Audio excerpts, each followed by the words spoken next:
100% అండ ఉంది. 100% అధికార పార్టీ అండ ఉంటుంది. ఎవరన్నా ఉంటుంది? పేర్లు చెప్తాను, చెప్పండి. చెప్పినాడు పేరు కూడా సహా చెప్తా. చెప్పినాడు పేరుతో సహా చెప్తా. మా దగ్గర ఇప్పుడు సమాచారం అంతా అక్యుములేట్ చేసుకుంటాను మేము. ఇప్పుడు మేము వాటికి ఏదో శాంపుల్ పెట్టినాం. మా దగ్గర 100 గ్రామ పంచాయతీ లేఅవుట్లు, వాటి ఆనవాళ్ళు లేకుండా పెద్దలు ఎట్లా భూములు కొట్టేసిండ్రు, దాని వెనుక ఉన్న పెద్దలెవరు, దాని విలువ ఎంత, అవన్నీ చెప్తాం. ఇప్పుడు నేను చెప్పిన శంకర్ హిల్స్, నేను ఇంతకుముందు చెప్పిన శంకర్ హిల్స్ కానీ నేను ఇంతకుముందు శాంపుల్ చెప్పిన కొన్ని.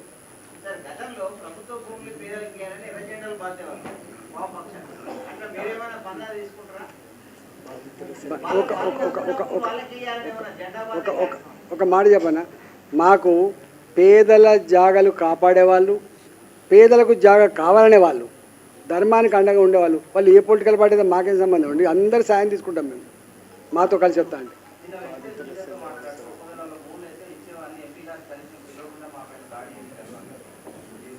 ఒక మాట చెప్పన్నా, మీరు అడుగుతున్నప్పుడు ఒక మాట అని అడుగు. 85లో కొన్న ప్లాట్లు 20 సంవత్సరాల తర్వాత ఎట్లా నీకు వచ్చినాయి అడుగుతున్నా. ఇస్తాడా? నేను అడుగుతా, రాస్తాడా? లెటర్ రాయనా? అరే ఒకటి గుర్తుపెట్టుకో, నీవు అంటే ఉత్తగా నేను ప్రెస్ వాళ్ళు అంటే టీవీలో అంటే కొంచెం గ్రౌండ్కి వస్తారేమో, గ్రౌండ్లో వాళ్ళు ఎంక్వైరీ చేస్తారనుకుంటున్నా. కానీ మీరు కూడా గిట్లా ఉంటే ఎట్లయితే చెప్పండి. 4th స్టేట్ ప్రజాస్వామ్యంలో ఏదో పిల్లర్ అని చెప్తున్నారు. ఏం చేస్తున్నారు మీరు? నేను అడుగుతున్నా, మీ బాధ్యత కాదా? వాటిగానే దౌర్జన్యం చేసిండు, చట్టాన్ని చేతి తీసుకుంటారా? ఇట్లా చట్టం పట్ల అపారమైన గౌరవం ఉన్నవాడు, ప్రజాస్వామ్యాన్ని నమ్మేవాడు, శాంతిని నమ్ముకున్నవాడు. ఇటల ఎన్నడూ ఒక పల్లెత్తి మాట అన్నాడు, గుర్తుపెట్టు. నాలాంటోడు కూడా మాట్లాడే పరిస్థితి వచ్చిందంటే ఎంత విఫలమైందో ఈ ప్రభుత్వం అర్థం కావాలి.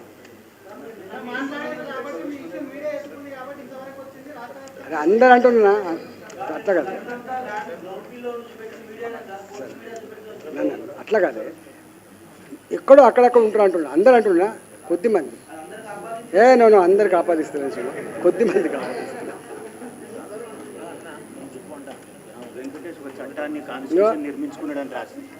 ఇగో ఇక్కడ ఒక ప్రభుత్వ అధికారి ఇచ్చిన రిపోర్ట్ మీకు పంపిస్తా. దీంట్లో ఉన్న సారాంశం ఏంటంటే, ఇప్పుడు చెప్తున్న రియల్టర్ ఏదైతే వెంకటేష్ అంటున్నాడో, తన సొంత సామ్రాజ్యాన్ని, తన సొంత చట్టాన్ని తానే నిర్మించుకోండి అని చెప్పి రాసిన పేరాగ్రాఫ్ ఉంటే చదువుకోండి మీరు. బుక్ ఇంత ఉన్నది.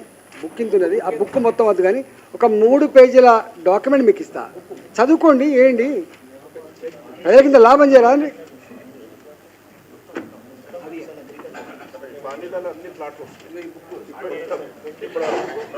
ఇక ఒక పని చేయండి, ఇంకా డీటెయిల్స్ కావాలంటే ఈ బాధితులు ఉన్నారు కదా, బాధితులు ఇచ్చినటువంటి స్టేట్మెంట్స్, వాళ్ళు చూపిస్తున్న బుక్కు, వాళ్ళు ఇస్తున్నటువంటి ఇవన్నీ కూడా తీసుకొని వేయండి కొంచెం దయచేసి. మీరు ఒక్కటి గుర్తుపెట్టుకోండి, ఇలా ప్రెస్ వాళ్ళు మీరు ఇన్ని సంవత్సరాలు పనిచేస్తున్నారు. ఒక ఇల్లు జాగా ఉంటారా మీరు హైదరాబాద్లో? నేను అడుగుతున్నా. మీ పిల్లలకు మంచి స్కూల్ చదివిస్తారా మీరు? నేను అడుగుతున్నా.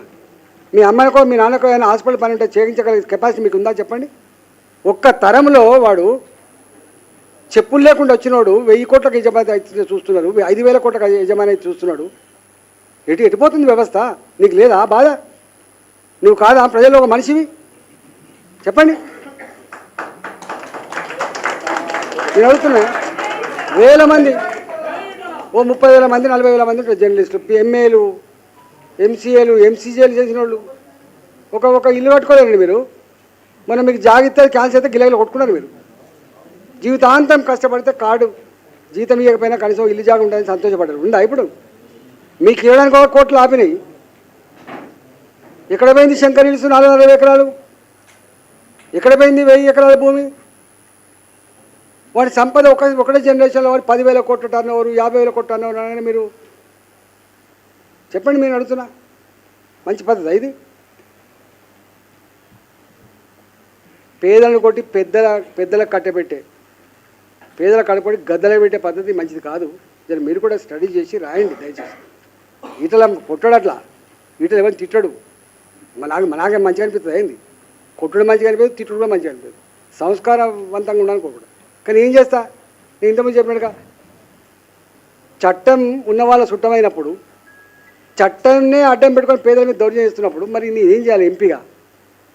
అంటాడు చట్టం చేసేటువంటి నేనే చట్టం చేసిన, నా చట్టం నువ్వు అమలు చేయనప్పుడు ఏం చేయాలి మరి నేను? నా ప్రజలు కాపాడుకోవాలి కదా ఎక్కడో కూడా, లేకపోతే ఏమైపోతుంది? పనికి మాలిన ఎంపీ అంటాడు. నేను చెప్తే మీకు కాలుకు ముళ్ళుగితే పన్ను తోపికే సర్వీస్ చేస్తా ఎన్నికల సమయంలో ఈటలా, మరి నేనేం చేయాలి చెప్పవు? నీ కాలు ముడితే పన్నుతో పీకుతా అని చెప్పినప్పుడు నీ ఇల్లు కూడా కొడితే పోవాలా లేదని చెప్పండి.